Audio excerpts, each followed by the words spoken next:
Welcome, everyone. Thanks for being here.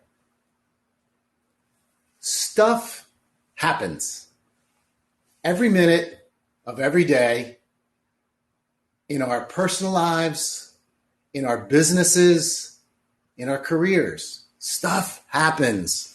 We've all seen the bumper sticker. We know it is true. When stuff happens, we all have thoughts that go through our mind and change and impact our feelings, our behaviors, and our actions. I'd like to share these 7 thoughts with you today.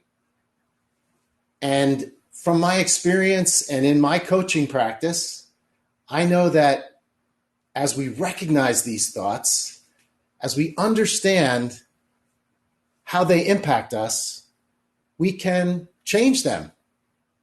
We can create new thoughts. We can put ourselves on a different level of thought and achieve better success in our lives, in our careers, and in our businesses. And after all, what do we want more than more success?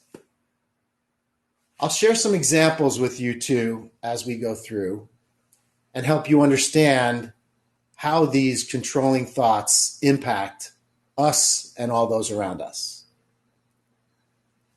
So when things happen, when something happens, an event comes into our lives, the first thought that some people have is the thought of being a victim.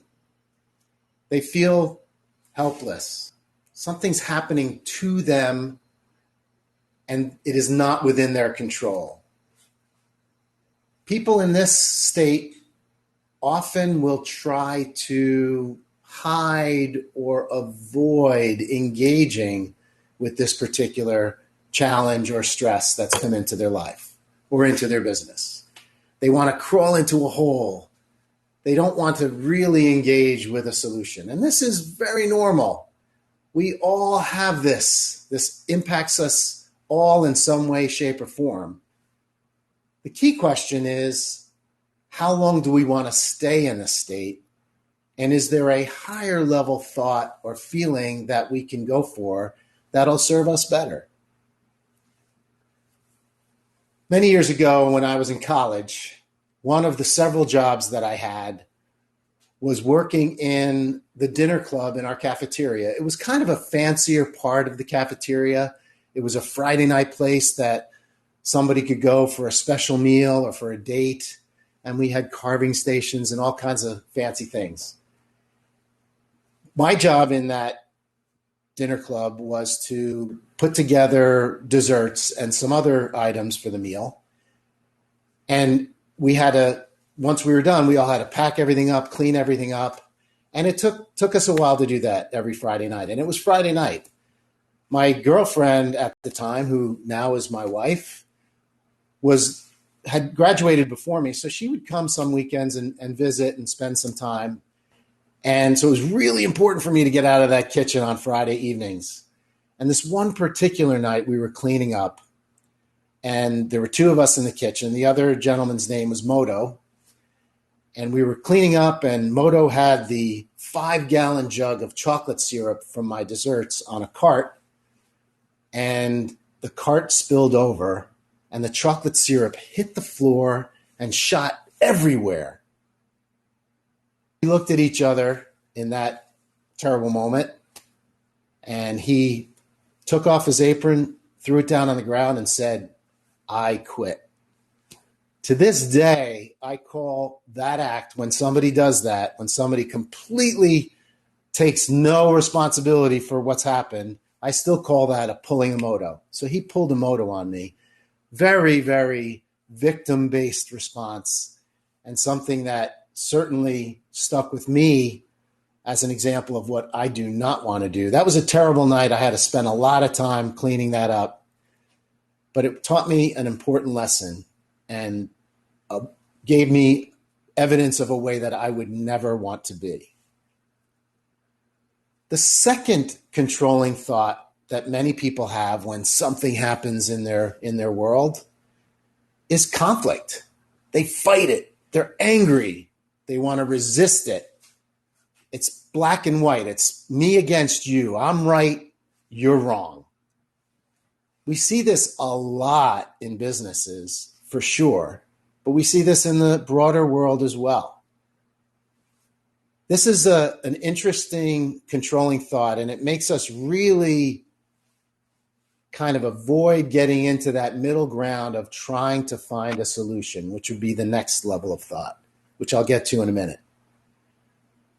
I'm seeing a lot of this level 2 conflict right now in the world when it comes to the COVID response, frankly. There's people out there, whichever way you go on this, whether you're a masker or a non-masker, a vaxxer or a non-vaxxer, we're on like distinct sides of this equation. And it's honestly not helping us get to a solution. And that's often what happens with this conflict controlling thought. We don't get in the middle and solve the problem. It's a big challenge for people. The third level of controlling thought is one of responsibility. All right, well, I'm going to take responsibility for what's going on. I'm going to get together with the right people. We're going to figure out what we need to do. I might not get what I want, and in fact, I probably won't. You won't get what you want, and in fact, you definitely won't. But we're all going to come together and compromise and come up with a solution that we can live with. We're going to learn to cope. Now, this is not the most powerful level of consciousness we can be at, but it sure beats running in a hole or having conflict. Let's cope. Let's come together. Let's come to a solution. My dear mom is going to be 99 years old soon. And years ago, when I talked to her about these levels of controlling thoughts and energy, and she wanted to know more about it, I took her through the exercise of actually evaluating. And I broke down what I normally do as an assessment into tiny little pieces and helped walk her through it and helped her understand controlling thoughts and her actions and behaviors. She had a lot of challenge and a lot of anxiety, but she went through it. And one Friday when I called her up in the midst of this, she was so excited. She said, "Gary, I'm going to cope with hope." She kind of came up with her own slogan. It was awesome. It was a great moment. She figured out a way. She understood where she was getting angry at people. She understood where she was kind of sweeping stuff under the rug and not dealing with it. She wanted a better approach, and she felt comfortable in this cope with hope level, a powerful level. The third controlling thought of 7, but it's a powerful one nonetheless. The fourth controlling thought that many people have is one of concerns, having concern for others. Sometimes having more concern for others than for themselves. This is the controlling thought of wanting to be of service, of providing aid and assistance to others, to reaching out, pulling them up. And it's an interesting level. It's a powerful level. It is very valuable to those that need the aid and need the help. It sometimes is a little bit of a challenge, though, for those that provide the help, because often they do it at the expense of themselves. And this is a challenging place to be. This is something where self-care has to be managed and nurtured. A strong example of this level, it comes to mind when we think about the anniversary of 9/11 in a short period of time. That day, so many firefighters went into the buildings that were collapsing as everybody was running out. This was a selfless level of reaction and controlling thought, but all they wanted to do was help and provide assistance to those inside. I had the opportunity a few years back to do a Tunnels to Towers run through the tunnels that lead up to the former site of the World Trade Center. And as you emerge from the tunnel, they had firemen holding flags of pictures of all of the firefighters that ran into the building. It was absolutely overwhelming to run through that line of hundreds and hundreds of souls. But another example of a controlling thought of service. The fifth level of controlling thought, when some new thing comes into our world, is one of opportunity. It's looking at everything around and what just happened and thinking, wow, this gives me the chance to see things that I might not have seen before, to look at opportunities to do things in a different way, in a better way. It creates real potential.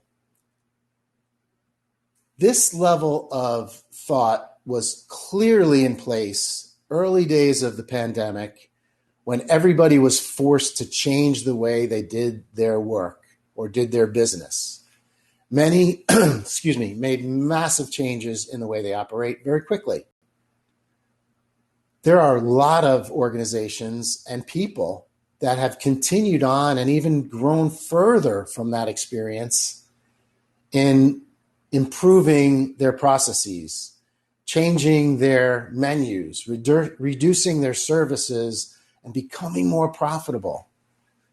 This was an opportunity that many people saw to do things in a different and more powerful way. So this is one major controlling thought.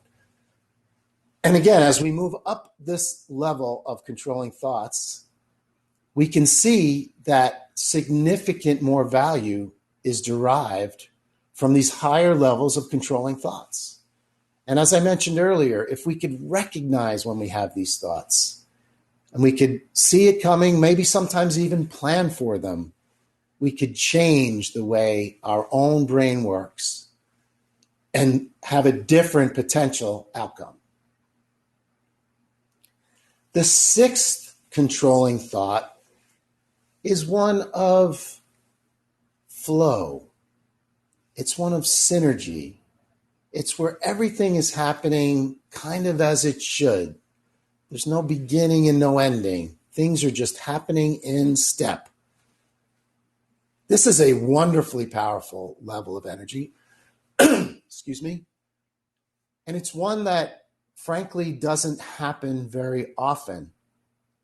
To be in that flow is a really, really wonderful place to be. And it's one that when you're there, embrace it. In my career, I've had this a few times. One of the most significant was when I was working on a project to automate our entire organization from top to bottom with a new ERP system. And I was there from the moment we said, we need a global system to manage all aspects of our business, to the day 10 years later, when I was the lead for the last Big Bang rollout, where 3,000 users went live on one day. It was a tremendous period of time and growth. And we had developed a plan and a program where we all knew what each other was doing. We had so many moving pieces. We had so many parallel processes. We had global teams distributed, contributing to this effort and doing amazing things. And it all fell together. We all knew what each other was doing. We didn't have to say or ask. We had a great tracking system to help us. We were in flow. It was a wonderful and special experience. For those of you that get there, I congratulate you. It is a wonderful place to be. The seventh controlling thought that we all have, and I say we all have, but it comes upon us rarely. It's that nirvana level. It's where a very high awareness level, it's where people kind of have a feel that they are part and one with the universe. It's not a place that many people stay and live in. The Dalai Lama might say that they are there often, but probably not even that all the time. we all can use these lower level of controlling thoughts once we understand them to our advantage. And we could go down and pull up at the time we need a little anger or we want a little empathy or sympathy, and then evolve back up to a higher level controlling thought. This seventh level of controlling thought, for me, the best example that I can ever give probably is the time that I visited the Grand Canyon. We had done a cross-country trip with my family a couple of years earlier, but we could never figure out how to get down and get to the Grand Canyon in our timeline. So we did a separate trip. I met the family in Las Vegas. One of my daughters loved Las Vegas, but that's a story for another time. We drove out. It was a cold and snowy February weekend. We stayed at a motel right by the edge and got up the next snowy morning, and we saw nothing. We went to the edge and saw almost nothing on the other side. But slowly, the sun started doing its work, and I could see little pockets of the clouds and the fog clearing. And then finally, mid-morning, the fog just peeled back, and it was like curtains opening on the greatest show that I've ever seen. And it was a powerful feeling of connection, in my book, to the universe. And that was a very strong kind of nirvana level feeling. I'll never forget that moment. And also, I say, when you get those, embrace them. They are wonderful and powerful moments.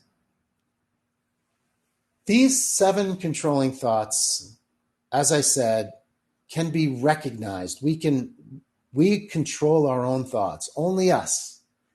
We can learn to recognize them. We could learn to manage them and change them, and thereby change our behaviors and our feelings around them. I hope that you were able to find yourself in some of these thoughts.